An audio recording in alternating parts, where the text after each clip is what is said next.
Assalamualaikum warahmatullahi wabarakatuh.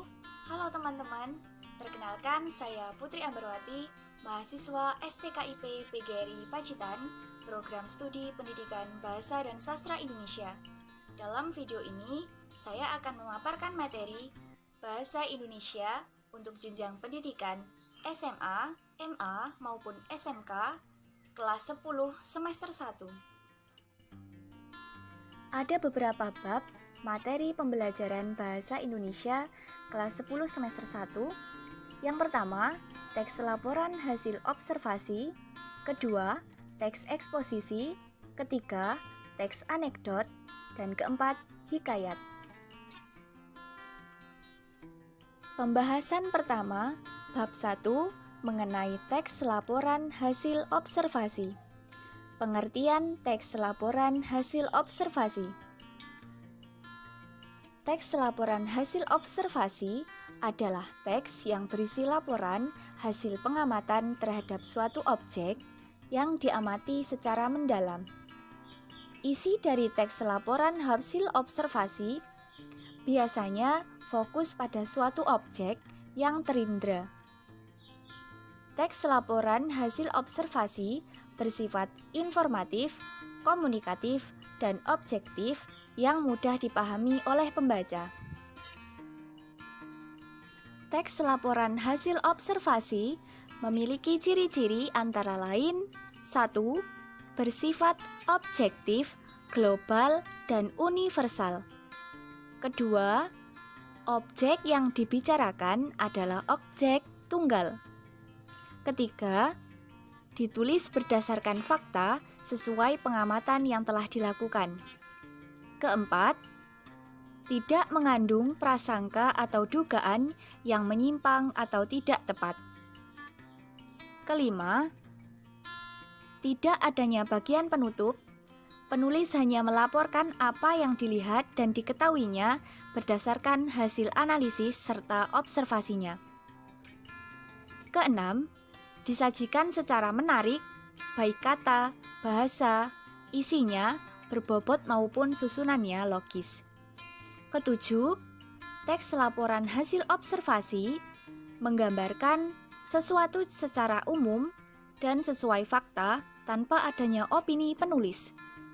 Kedelapan, menitik beratkan pada pengelompokan segala sesuatu ke dalam jenis-jenis dengan ciri atau keadaannya secara umum.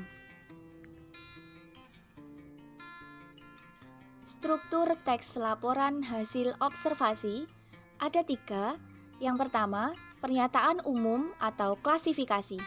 Berisi pembukaan atau pengantar dari keseluruhan isi dari teks laporan hasil observasi. Isinya hal yang umum dan ditunjukkan untuk memberikan gambaran umum bagi pembaca. Kedua, deskripsi bagian. Uraian detail mengenai objek atau bagian-bagiannya, biasanya objek yang dibahas dalam teks laporan hasil observasi adalah objek yang bisa dirinci. Ketiga, deskripsi manfaat. Penggambaran tentang fungsi-fungsi atau manfaat yang dimiliki objek yang dibahas tersebut dalam kehidupan. Kaidah kebahasaan teks laporan hasil observasi. Ada beberapa kaidah kebahasaan yang biasanya diperhatikan dalam penyusunan teks laporan hasil observasi, yang antara lain: pertama, penggunaan kata atau frasa yang berkategori nomina atau kata benda. Kedua, pembentukan nomina dan verba turunan dengan afiksasi. Ketiga, penggunaan kalimat definisi dan juga kalimat deskripsi. Keempat, penggunaan kalimat simpleks dan kompleks. Pembahasan bab kedua, teks eksposisi. Pengertian teks eksposisi. Teks eksposisi adalah teks yang berisi gagasan atau pendapat yang bertujuan agar orang lain memahami gagasan atau pendapat tersebut. Karena teks eksposisi bersifat gagasan, maka isinya tentu berdasarkan sudut pandang tertentu yang sifatnya subjektif. Struktur dalam teks eksposisi ada 3. Yang pertama, pernyataan pendapat atau tesis. Pernyataan pendapat atau tesis merupakan bagian pembuka dalam teks eksposisi. Isinya pendapat atau gagasan umum yang disampaikan penulis teks. Kedua, argumentasi. Argumentasi adalah unsur yang menjelaskan tesis. Disampaikan dalam bentuk bukti-bukti yang sifatnya fakta untuk menguatkan tesis. Ketiga, penegasan ulang. Penegasan ulang berisi penegasan dari pendapat awal atau pendapat dalam tesis. Kaidah kebahasaan teks eksposisi ada 3. Yang pertama, teks eksposisi dibentuk dari kalimat fakta dan kalimat opini. Kedua, teks eksposisi banyak menggunakan kata sifat. Ketiga, teks eksposisi memuat istilah-istilah keilmuan tertentu. Adapun pola penyusunan teks eksposisi, yang pertama pola deduktif. Pola deduktif diawali dengan keterangan atau gagasan secara khusus, diawali teks kemudian dijelaskan secara khusus di paragraf berikutnya. Kedua, pola induktif. Pola induktif diawali dengan keterangan atau gagasan secara umum di awal teks, kemudian dilanjut keterangan secara umum. Ketiga, pola perbandingan. Pola perbandingan berisi informasi atau pengetahuan di dalamnya berdasarkan perbandingan tertentu. Keempat, pola ilustrasi. Pola ilustrasi berisi informasi atau pengetahuan dijabarkan dengan memberikan ilustrasi. Pembahasan bab ketiga mengenai teks anekdot. Pengertian teks anekdot. Teks anekdot adalah cerita yang singkat dan juga lucu, yang biasanya digunakan untuk menyampaikan kritik maupun sindiran lucu terhadap kejadian yang menarik perhatian orang. Biasanya, sindiran terhadap orang banyak atau tokoh publik yang berpengaruh. Struktur teks anekdot. Teks anekdot isinya mirip dengan teks cerita pada umumnya yang terdiri dari 5 bagian. Pertama, abstraksi. Kedua, orientasi.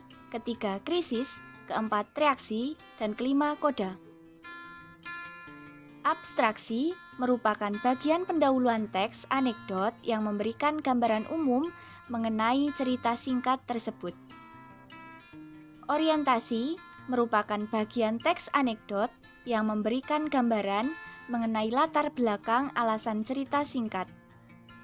Bagian ini cerita mengarah pada krisis, konflik, peristiwa utama yang terjadi pada tokoh di dalam cerita. Krisis, bagian yang mengungkapkan pokok, masalah atau inti masalah dalam cerita. Reaksi, merupakan bagian yang mengungkapkan penyelesaian masalah dalam cerita. Yang terakhir, koda. Koda bagian penutup yang berbentuk komentar, persetujuan, ataupun penjelasan dari cerita tersebut.